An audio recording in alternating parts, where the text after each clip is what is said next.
7 investments, 1 generation of Spanish talent, and a final whistle that could revalue brand Spain by billions. The smart money isn't watching the scoreboard, it's watching these 7 plays. Let's run the numbers. Spain hasn't won a World Cup since 2010. That was 16 years ago. But this squad, this generation, is different. And if they lift that trophy in 2026, what happens to your portfolio? I've mapped it out. Here's the context that matters. Spain isn't just a football nation, it's the world's second most visited country. Tourism alone accounts for 12.6% of GDP, over 200 billion euros per year in Spain 2024. Spain is the world's largest olive oil exporter, and it has La Liga, one of the most watched leagues on the planet. A World Cup win doesn't just move the needle, it moves all the needles simultaneously. And then there's the generational piece. Lamine Yamal, Nico Williams. This isn't just a national team, it's a global brand machine. Yamal became the youngest player to score at a European championship. The merchandising story alone is worth tracking, but that's just investment number 1. I've identified 7 plays, each one distinct, each one tied directly to a Spain victory. Here they are. Investment number 1. Adidas. This is the obvious play, and obvious doesn't mean wrong. Spain wears Adidas. Lamine Yamal wears Adidas. The moment that trophy goes up, every jersey in every Adidas store globally goes from inventory to sold out. That's not a sports story. That's a supply chain event. The thesis? Sportswear demand spikes hard, fast, and globally within 48 hours of the final whistle. Here's the precedent. Argentina wins 2022. Adidas reports a 30% surge in Q4 soccer-related sales, 400 million euros in event-related revenue in 1 quarter. Adidas AG earnings report Q4 2022. Spain is a bigger brand in Europe than Argentina. The jersey numbers should be higher. That's the thesis. And it's not complicated. The vehicle, Adidas AG, ticker ADS.DE on the Frankfurt Exchange, or ADDYY as an ADR. Short-term play 1 to 3 months. The risk: Adidas is a global brand. A bad quarter in North America dilutes the Spain effect. That's the one variable I'd watch. Investment number 2. Spanish tourism. And this one runs longer than a jersey sale. Tourism is 12.6% of Spain's GDP. 200 billion euros a year. And Spain, 2024. A World Cup win acts like a permanent global billboard. Academic research shows that World Cup winning nations see a 3 to 8% increase in inbound tourism in the 12 months following the tournament. Tourism Economics Journal. For Spain, at that scale, we're talking 6 to 16 billion euros of additional inbound spend from a single trophy. Here's why this matters structurally. The 2026 World Cup is hosted in North America, the United States, Canada, Mexico. That means the tournament's broadcast reach hits the single largest underserved market for Spanish tourism, American travelers. Spain has always been underpenetrated in U.S. outbound travel. A World Cup win, broadcast to 100 million American households, changes that permanently. The vehicle. You get exposure here via the iShares MSCI Spain ETF, ticker EWP, or you go more targeted with Melia Hotels MEL.MC, midterm play, 6 to 18 months. The risk: euro appreciation or a spike in inflation kills discretionary travel budgets. That's the scenario to watch. Investment number 3, and this is where we go from brand plays to structural plays. In 2022, private equity firm CVC Capital Partners invested nearly 2 billion euros in La Liga, 1.994 billion to be exact, in exchange for an 8.2% stake in the league's commercial and broadcasting rights. La Liga Impulso Prospectus. That deal is now sitting on a global catalyst.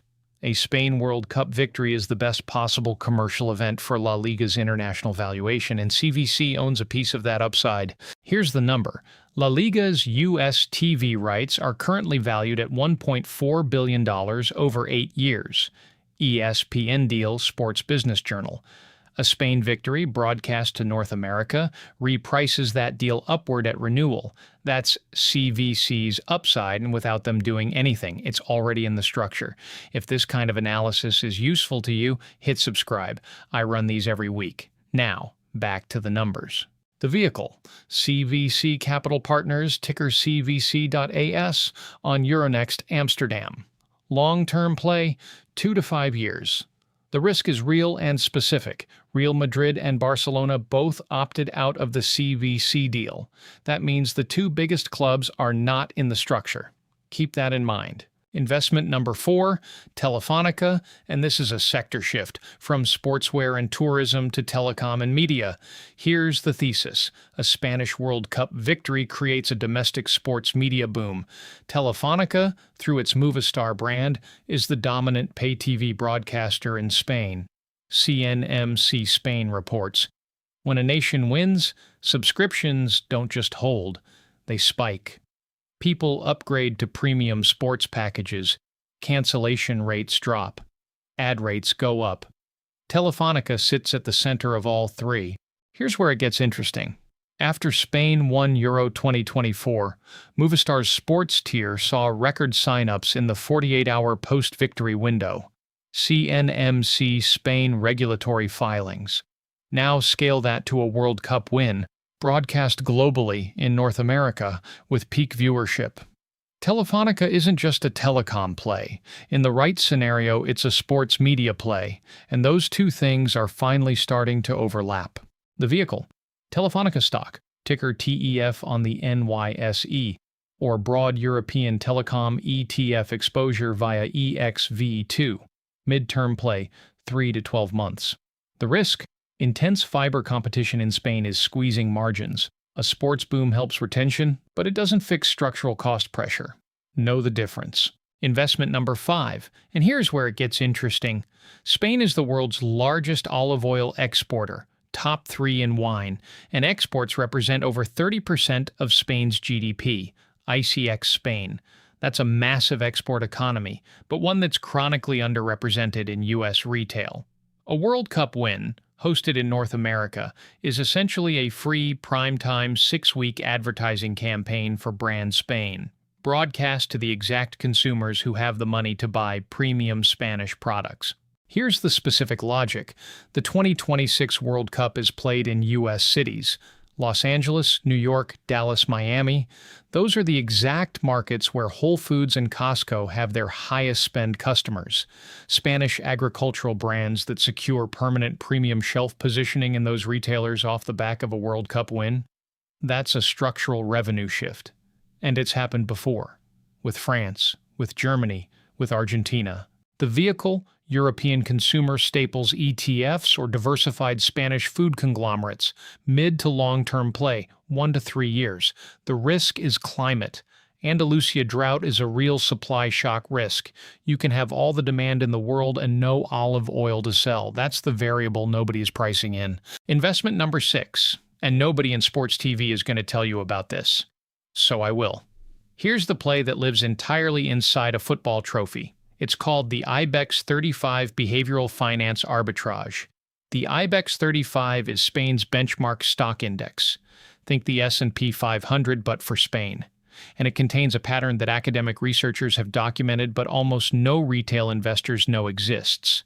When Spain wins a major soccer trophy, the IBEX 35 rallies. Not because the economy changed overnight, because Spaniards feel richer, and that feeling moves markets. Here's the data. Academic studies on Spain's 2008 and 2012 Euro victories and the 2010 World Cup win show a statistically significant positive return bias on the IBEX 35, ranging from 1.5% to 3% in the 2 weeks following a major Spanish soccer triumph. Journal of Behavioral Finance / Diva Portal Research. And Goldman Sachs went further. Their research confirms World Cup winners outpace the global index by an average of 3.5% in the month following the final. Goldman Sachs World Cup Market Report. This isn't a theory, it's documented, and it's repeating. Let me show you the 2010 data. Spain wins the World Cup. South Africa, July 11th. In the 15 trading days that follow, the IBEX 35 outperforms the Euro Stoxx 50 benchmark by over 2 percentage points. That's not noise, that's a pattern, and the mechanism is behavioral. Spanish retail investors. Spain has one of the highest household stock market participation rates in southern Europe. Get optimistic, and they buy. That buying creates the rally. The rally is real. The vehicle, the iShares MSCI Spain ETF, ticker EWP. It tracks the IBEX 35 closely enough to capture the behavioral sentiment rally. Very short-term play, 7 to 14 days post-final. The risk, this play disappears if a macro event hits. An ECB rate decision, a global inflation print, a geopolitical shock. Any of those can override behavioral sentiment instantly. This is a precise time-bounded play. You need to be watching the calendar, and the smart money is already aware of the window. Now, this is speculation, but hear me out. Because this one has legs, the Wrexham effect is real.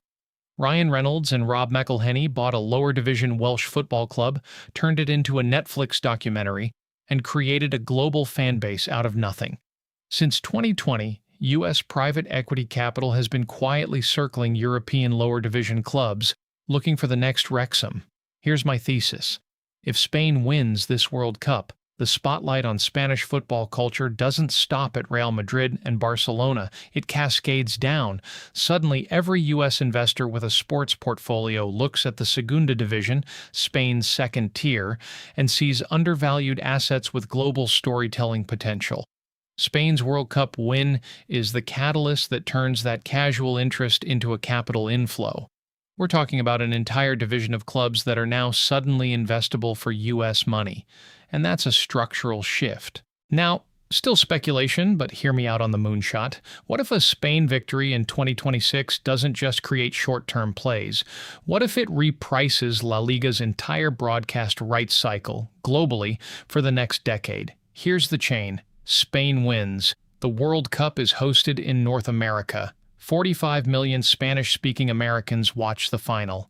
La Liga's brand equity in the U.S. doubles overnight. NBC Sports and ESPN fight for the next La Liga rights package, currently priced at $1.4 billion over 8 years. In a post-Spain win world, the renewal lands north of $3 billion.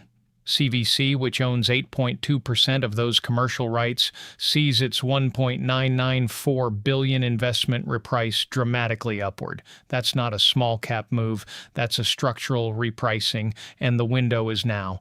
Because the rights cycle renews before 2029, Spain's World Cup run, win or lose, determines which direction that negotiation goes. Investment number 7.